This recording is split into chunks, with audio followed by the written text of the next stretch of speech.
지금부터는 지난 1월 20일에 있었던 트럼프 대통령의 취임식에 대해 이야기를 좀 나눠보겠습니다.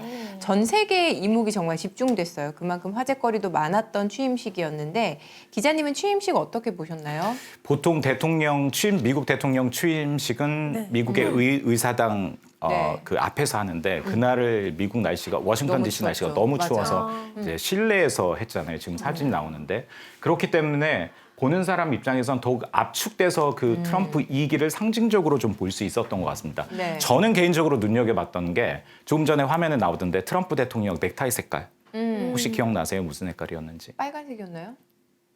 왠지 빨간색 찼을 것 같죠? 아닙니다. 아니에요? 자주색, 오! 네, 보라색이었습니다. 아, 보라색이네요. 옆에 있는 그 앉아 계신 반스 분이 부통령은 빨간색 네네. 넥타이를 찼습니다. 저는 이걸 어떻게 읽었냐면요. 2017년에 취임했을 때는 공화당의 상징인 빨간색 넥타이를 메고 왔거든요. 네. 그런데 이번에는 공화당을 상징하는 빨간색도 아니고 민주당을 상징하는 파란색도 아닌 그 중간의 자주색. 결국은 통합을 외치는 통합의 메시지를 일단 취임식에는 보이겠다라는 그런 의도가 깔려 있다고 생각합니다. 사실 이날 취임식 연설에서도 통합을 여러 차례 강조했거든요. 그런데 과연 트럼프 대통령이 생각하는 통합과 또 민주당이 생각하는 통합이 같을 것이냐 이거는 좀 지켜봐야겠죠. 혹시 테슬라 주식 가지고 계신 분들이 아마 여기에도 많이 있을 것 같은데 말씀하지 마십시오. 있을 거라고 생각합니다. 사실 일론 머스크의 말과 행동에 전 세계 테슬라에 투자한 주주들이 소액 주주들이 귀를 기울이고 있습니다. 사실 그렇기 때문에 머스크가 하는 모든 행동에도 그런 차원에서 의미를 부여할 수 있다고 생각하거든요. 지금 트럼프와 머스크는 거의 공동 정부를 차렸다고 할 만큼 지금 일론 머스크의 영향력이 미국 내에서 커지고 있잖아요. 그런데 이제 머스크의 비즈니스는 미국에만 머물고 있는 게 아닙니다. 유럽에도 많은 비즈니스를 하고 있거든요. 그런데 유럽연합 집행위원회, 그러니까 EU의 국회격이라고 할 수 있죠. 그곳에서 많은 규제들이 있습니다. 머스크가 하는 비즈니스에 규제들이 있어요. 네. 그런데 독일에서는 다음 달에 조기 총선이 벌어지거든요. 여기에서 지금 관심을 받고 있는 정당이 독일 극우 정당인 네오나치당인 AfD당입니다. 그렇군요. 그러니까 나치를 옹호하는 그런 극우 정당이에요. 그런 정당에게 지지를 하는 듯한 그런 행동을 취함으로써 그 정당을 간접적으로 지원을 하는 거고요. 그 말은 그 정당이 독일 그리고 유럽 의회에 많이 진출을 해서 우리의 비즈니스의 규제를 풀어달라.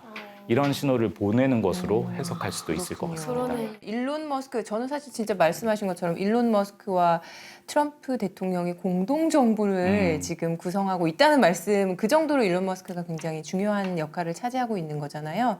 그러다 보니 정말 많은 사람들의 눈과 귀가 집중이 되고 있다는 생각이 듭니다.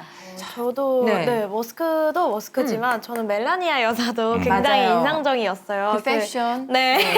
그 챙이 넓은 이 모자에 막힌 트럼프 대통령의 허공키스 해프닝도 화제였었잖아요. 허공키스. 네.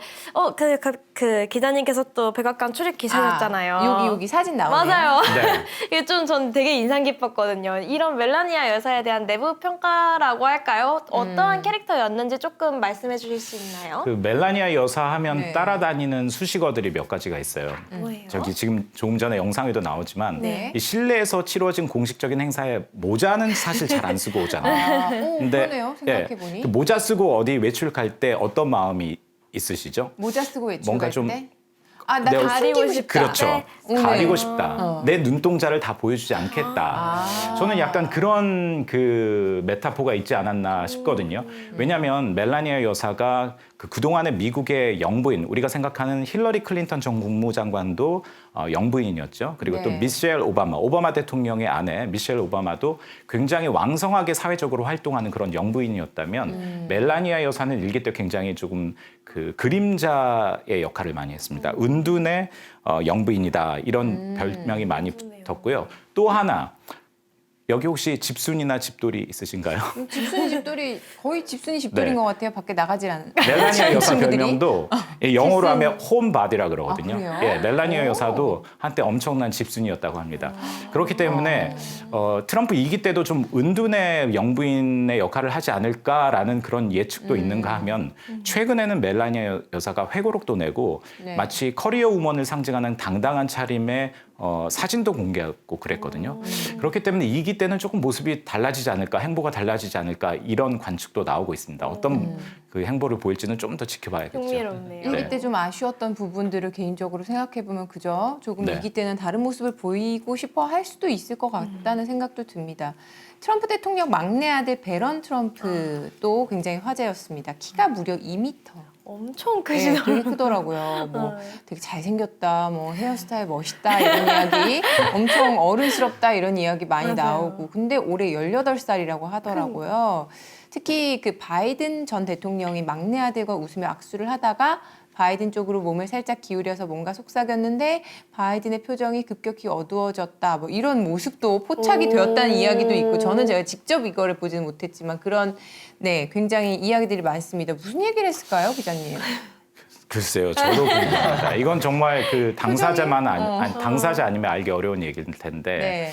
그 몇 초 주고받았던 말에 모든 사람들이 궁금했다라는 것은 그만큼 배런에 주목하고 있다라는 네. 그런 이유가 아닐까 싶은데요. 사실 배런은 트럼프와 멜라니아 사이의 그 유일한 그 그쵸. 자녀죠. 네. 지금 말씀하신 것처럼 18살 올해 이제 대학교를 들어간 사람인데 배런은 상당히 이번에 트럼프 그 2기 출범하는데 상당히 공을 세웠다라는 그런 평가도 있습니다. 예를 들어서 트럼프 대통령이 이번 그 두 번째 대선 때 이른바 이대남, 미국에도 이대남이 있습니다. 이대남? 20대와 30대 남성들에게 어필하는 데 상당한 역할을 했다. 그런 이야기들이 나오고 있거든요.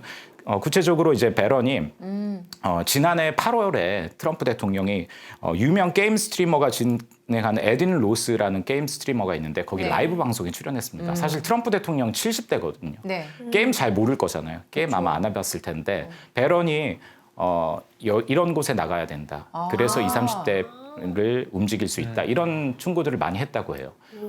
그렇기 때문에 사실 배런이 앞으로 사실 1기 때는 이방카와 네. 쿠시너가 굉장히 역할을 했다고 하잖아요. 그런데 2기 때는 트럼프 대통령의 큰아들 트럼프 주니어 그리고 트럼프 대통령의 막내 아들 배런의 행보도 좀 지켜봐야 되지 않을까 싶습니다.